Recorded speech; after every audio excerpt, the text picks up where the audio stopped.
మరో బ్రేకింగ్ రాజన్న సిరిసిల్ల జిల్లా వేములవాడలో మెడికల్ షాపులు సంపూర్ణ బంద్ పాటిస్తున్నాయి. All India medical association, Telangana రాష్ట్ర కెమిస్ట్ అసోసియేషన్ ఇచ్చిన పిలుపు మేరకు మెడికల్ షాప్ వ్యాపారులు తమ దుకాణాలు మూసివేసి నిరసన తెలిపారు. మార్కెట్లో చొరబడుతున్న అక్రమ ఈ ఫార్మసీల కారణంగా తాము తీవ్రంగా నష్టపోతున్నామని మెడికల్ షాపుల యజమానులు ఆవేదన వ్యక్తం చేశారు. కార్పొరేట్ శక్తులు భారీ డిస్కౌంట్ల పేరుతో చిన్న వ్యాపారుల పొట్టకొడుతున్నాయని వారు మండిపడ్డారు.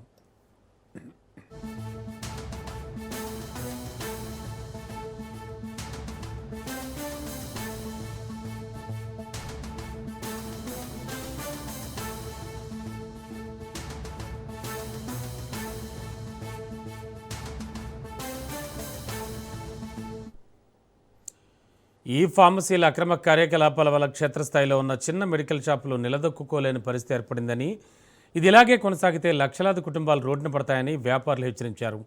ప్రజారోగ్య పరిరక్షణతో పాటు కెమిస్టుల భవిష్యత్తును కాపాడేందుకే తాము ఈ బంద్ తలపెట్టినట్లు స్పష్టం చేశారు. ప్రభుత్వం వెంటనే స్పందించి ఈ ఫార్మసీలకు సంబంధించిన జీవోలను, నోటిఫికేషన్లను రద్దు చేయాలని, చిన్న ఔషధ వ్యాపారులను ఆదుకునేలా తగిన చర్యలు తీసుకోవాలని వారు గట్టిగా డిమాండ్ చేశారు.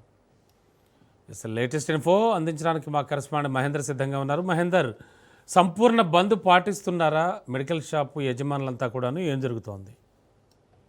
అయితే దేశవ్యాప్తంగా all India organisation of chemist druggist ఆధ్వర్యంలో భారత స్థాయిలో కెమిస్టుల సమ్మె కొనసాగుతుంది రాజన్న సిరిసిల్ల జిల్లాలో. అయితే ఈ సమ్మెకు కేవలం వ్యాపార వర్గాల ఆందోళన కాకుండా ప్రజారోగ్య పరిస్థితి కోసం చేపట్టిన జాతీయ స్థాయిలో ఉద్యమంగా ఏఐఓసిడి పేర్కొంటుంది.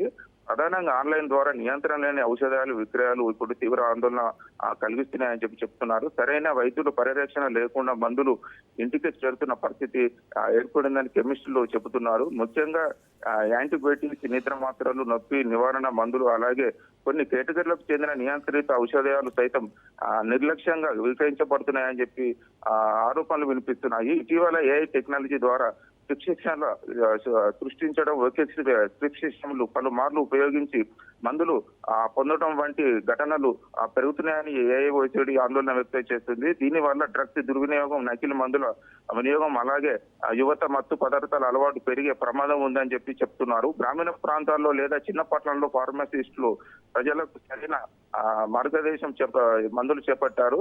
అయితే మందులు ఎలా వాడాలి, ఎప్పుడు వాడాలి వంటి అంశాల్లో అవగాహన కల్పిస్తుంటారు. కానీ ఆన్లైన్ వ్యవస్థ వచ్చిన తర్వాత ఈ బాధ్యత యువత పరిరక్షణ లేకపోవడం వల్ల ప్రజా ఆరోగ్య భద్రత ప్రమాదంలో పడుతుందని కెమిస్ట్ సంఘాలు హెచ్చరిస్తారు. అయితే ఇదే సమయంలో అపోలో ఫార్మసీ కొన్ని పెద్ద కంపెనీలకు సంబంధించిన ఫార్మసీ చైన్లను కూడా ఈ ఉద్యమానికి మద్దతు ఇవ్వాలని చెప్పి ఏఐఓసి విజ్ఞప్తి చేస్తుంది. ఇది కేవలం చిన్న కెమిస్ట్ల వ్యాపార పరిరక్షణ కోసం కాకుండా దేశంలో కోట్లాది ప్రజల ఆరోగ్య భద్రత కోసం జరుగుతున్నట్టు కెమిస్టులు పోరాటం అని చెప్పి చెప్తున్నారు. దేశవ్యాప్తంగా అనేక రాష్ట్రాల్లో ఇప్పటికే మెడికల్ షాపులు స్వచ్ఛందంగా మూతపడ్డాయి. కెమిస్టులు తమ డిమాండ్లను కేంద్ర ప్రభుత్వం